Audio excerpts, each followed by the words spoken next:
Hello friends, आज हम पढ़ेंगे ब्रेनस्टॉर्मिंग क्या होती है। नाम को अगर हम अलग अलग तोड़ें तो उसका क्या अर्थ निकलेगा। ब्रेन मतलब मस्तिष्क या फिर दिमाग, और स्टॉर्मिंग मीन्स तूफान, तो मस्तिष्क तूफान इसका हिंदी मीनिंग होगा। अब ये क्या होती है, ये एक प्रोसेस है जिसमें हम न्यू आइडियाज़ को जनरेट करते हैं। हमारे दिमाग में नए नए आइडियाज़ आते हैं। इसमें क्या होता है, एक पीपल्स का ग्रुप लेते हैं हम और उसमें एक जगह पे बिठा के उनको एक प्रॉब्लम दे देते हैं उन्हीं के इंटरेस्ट के according.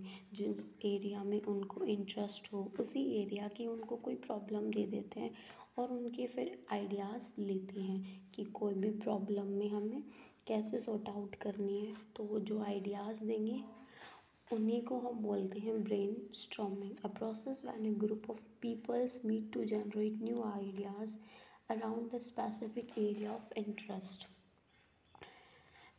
And it is a method of sharing problems. इसमें हम प्रॉब्लम्स को शेयर करते हैं हमारे मेंबर्स के साथ और फिर उनसे आइडियाज़ लेते हैं। मेंबर्स जो है वो कंट्रीब्यूट करते हैं, अपने आइडियाज़ को देते हैं। और इसमें ना ऐसा नहीं होता कि एक ही आइडिया देते हैं, इनमें फ्री होते हैं लोग, अपने अपने अलग अलग आइडियाज़ देते हैं। जितने भी मेंबर उस ग्रुप में होते हैं हर एक मेंबर अपना आइडिया अलग से देता है, तो इसमें बहुत सारे नंबर में आइडिया हमें मिलते हैं।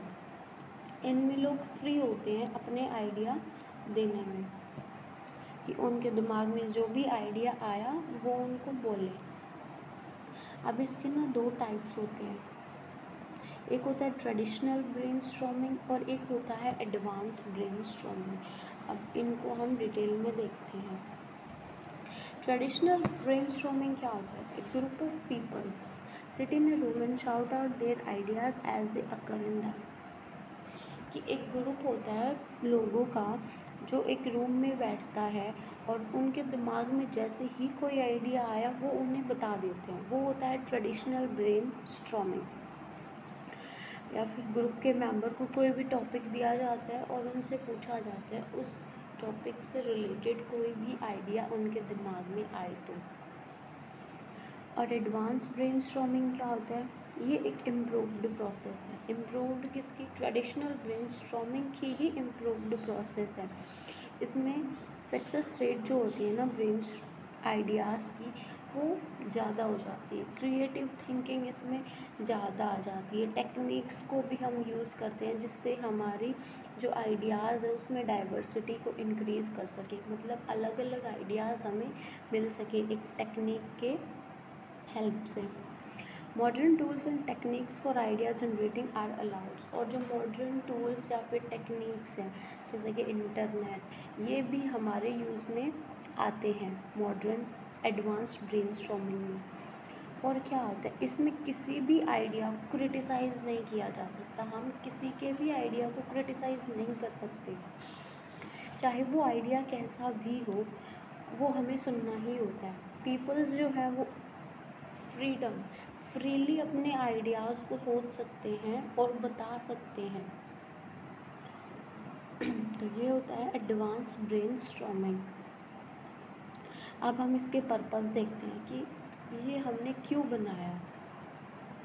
Focus student attention on a particular topic, कि जो स्टूडेंट का फोकस जो है वो एक पर्टिकुलर टॉपिक के ऊपर बना सके और एक बहुत ज़्यादा क्वांटिटी में आइडियाज़ हमें मिल सके।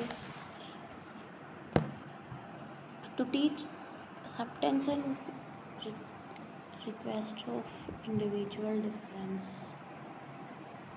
इसमें क्या होता है, हम हर एक इंडिविजुअल की, अब उनमें अलग अलग इंसान है तो उनमें डिफरेंसेस भी हमें मिलेंगे, तो अलग अलग इंडिविजुअल के हर एक आइडियाज़ को हम एक्सेप्ट करते हैं और उसकी रिस्पेक्ट भी करते हैं। इसमें क्या होता है कि हम एनकरेज करते हैं लर्नर को, जो भी आइडिया देता है उसको हम एनकरेज करते हैं कि वो अपने आइडियाज़ या फिर अपना ओपिनियन हमें बता सके। गाइडलाइंस क्या हैं, guidelines make sure that everyone should be agree on the questions और टॉपिक। हमें क्या क्या इसमें ध्यान रखना, होगा। ध्यान पहला हमें क्या रखना होता है कि हमने जो टॉपिक दिया है उस पे हर एक इंसान एग्री कर सके, उसके ऊपर हर एक इंसान सोच सके, अपना आइडिया दे सके, ये हमें ध्यान में रखना चाहिए। हमें किसी भी स्टूडेंट के आइडिया को क्रिटिसाइज़ नहीं करना चाहिए। किसी ने भी आइडिया दिया है तो हम उसे बुरा नहीं बोल सकते। जिस जैसा भी आइडिया है हमें वो एक्सेप्ट करना ही होगा। वो फ्री है अपना आइडिया देने में। राइट डाउन एवरी आइडियाज़, और जो भी आइडियाज़ हमें मिले हैं हमें उन सबको नोट डाउन कर लेना चाहिए। इसमें हमें क्या होता है कि हमें बहुत ज़्यादा क्वांटिटी में आइडियाज़ मिल जाते हैं। अब हम इसकी कैरेक्टरिस्टिक्स देखते हैं। कैरेक्टरिस्टिक्स में भी यही चीज़ें हैं कि वो जो है स्टूडेंट्स की क्रिएटिविटी को या फिर उनकी प्रॉब्लम सॉल्विंग कैपेसिटी में, उस फील्ड में उनको प्रोत्साहन देती है, ठीक है, और उनमें क्रिएटिव लेवल को बढ़ाती है। उनमें एक ग्रुप में काम करने की कैपेसिटी इंक्रीज़ होती है। बस यही इन सारे कैरेक्टरिस्टिक्स होते हैं इसके। अब हम देखते हैं स्टेप्स, कौन कौन से स्टेप्स होते हैं जिसमें कि हमें ब्रेनस्टॉर्मिंग एग्जीक्यूट करते हैं। पहले हम क्या करते हैं, स्टेट द प्रॉब्लम, कि हमारे पास कोई भी प्रॉब्लम आई हम पहले उसको बताते हैं। फिर क्या होता है, आइडियाज़ जनरेट होते हैं। जैसे कि एक ग्रुप को हमने पहले बिठा लिया, हमने उसको अपनी प्रॉब्लम बताई, तो वो हो गया first part, state the problem. अब जो है, अब हमने उसको बता दी अपनी प्रॉब्लम तो ग्रुप में, अब ग्रुप जो है वो अपने आइडियाज़ जनरेट करेगा, अपने विचार सोचने लगेगा कि उस प्रॉब्लम को हम कैसे सॉर्ट आउट कर सकते हैं। तो वो हो गया जनरेट आइडियाज़। अब थर्ड पार्ट आता है सिलेक्ट सॉल्यूशन। अब ऐसा तो नहीं है कि एक ही बहुत सारे थॉट्स तो बहुत सारे आ सकते हैं, तो उनमें से हम किसी एक को सिलेक्ट करते हैं जो हमारे लिए बेटर होता है कि हाँ इससे हम कर सकते हैं। फिर हम देखते हैं बिल्ड द आइटम। अब जो आइडिया हमारे दिमाग में आया है हम उसको एग्जीक्यूट करके देखते हैं कि क्या इससे हमारी प्रॉब्लम सॉर्ट आउट हो जाएगी। अब वो हम करके देखेंगे। फिर आता है इवेलुएट। अब हमने करके तो देख लिया, फिर हम उसको इवेलुएट करते हैं, उसका मूल्यांकन करते हैं कि हमने जो किया है उससे क्या हमारी प्रॉब्लम सॉल्व हो गई। हम उसको फिर इवेलुएट करते हैं और लास्ट में करते हैं रिजल्ट्स की प्रेजेंटेशन। अगर वो आइडिया हमारा सही है, उससे हमारी प्रॉब्लम सॉर्ट आउट हो गई, तो हम उसके रिजल्ट्स को प्रेजेंट करके दिखाते हैं कि इस आइडिया से हमारी प्रॉब्लम सॉर्ट आउट हो चुकी है।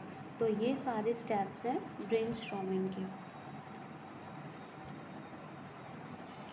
अब इसके मेरिट्स और डीमेरिट्स, एडवांटेज और लिमिटेशंस, कि हमें इससे क्या फ़ायदा होता है और हमारे इससे क्या क्या नुकसान है, हम वो भी पढ़ेंगे।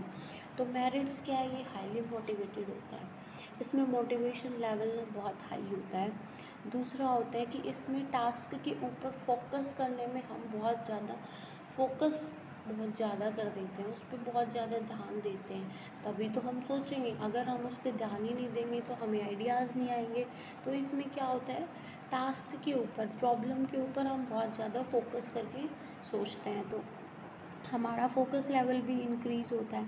ये इफ़ेक्टिव और प्रोडक्टिव होता है। अब बहुत सारे आइडिया मिलेंगे तो किसी ना किसी से तो हमारी प्रॉब्लम सॉर्ट आउट होगी, तो ये इफ़ेक्टिव भी है और प्रोडक्टिव भी है। ये एनकरेज करता है क्रिएटिविटी को, कि लोग सोच सके, अपनी प्रॉब्लम को सॉर्ट आउट कर सकें अपने दिमाग से सोच के। तो ये उस क्रिएटिविटी लेवल को एनकरेज करता है, बढ़ाता है। इसमें हर एक इंसान पार्टिसिपेट करता है एज अ टीम। आइडियाज़ जो होते हैं वो सारे एक्सेप्टेड होते हैं, जो भी आइडियाज़ हमें मिले वो हर एक आइडिया एक्सेप्टेड होता है। तो ये उसके मेरिट्स हैं। और जो ये है ना, ये बहुत ज़्यादा एक्साइटेड भी होता है और इजी भी होता है। ये हमें जल्दी से हमारी एक्टिविटी भी कंप्लीट हो जाती है, हमारी प्रॉब्लम भी सॉर्ट आउट हो जाती है।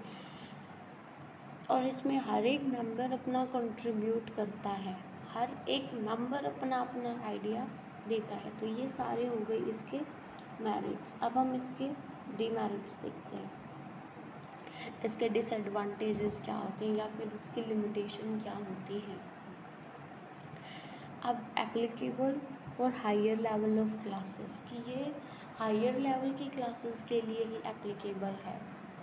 जो शाय स्टूडेंट्स हैं, जो शर्मीले बच्चे होते हैं, वो अपनी प्रॉब्लम्स के ऊपर आइडियाज़ देने में शर्माते हैं, तो वो प्रॉपरली अपने आइडियाज़ नहीं बता सकते। तो ये उसकी लिमिटेशंस है। या फिर ये काम सिर्फ तभी करता है जब हर एक मेंबर उसके ऊपर एग्री हो, उस प्रॉब्लम का सॉर्ट आउट करने में हर एक मेंबर एग्री हो। ये बहुत ही टाइम कंज्यूमिंग होता है, इसमें टाइम भी बहुत ज़्यादा लगता है। और जो जिनकी, अब एक तो बच्चे हैं जिनका दिमाग बहुत तेज़ है, उनके लिए तो ये इफ़ेक्टिव है, लेकिन जो कमज़ोर बच्चे होते हैं, वीक स्टूडेंट्स होते हैं, उनके ऊपर इस चीज़ का हम लागू नहीं कर सकते। ये उसके लिए फ़ायदे में नहीं है, क्योंकि वो पहले से ही वीक है, तो वो प्रॉब्लम का सॉर्ट आउट करने में कैपेबल नहीं होते, तो ये उनके ऊपर भी हम नहीं लगा सकते। तो ये सारे हैं इसके लिमिटेशंस। और इसके लिए ना एक बहुत ही कैपेबल टीचर का होना बहुत ज़रूरत है, बहुत ही ज़्यादा ज़रूरी है। जैसे कि कोई अगर टीचर में कैपेबिलिटी ही नहीं होगी कि कौन सा आइडिया अच्छा है उस चीज़ को डिफरेंशिएट करने की, तो भी ये हमारा ढंग से काम नहीं करेगा। तो आज के इस टॉपिक में इतना ही, फिर मिलेंगे एक नई वीडियो के साथ। Bye bye, take care.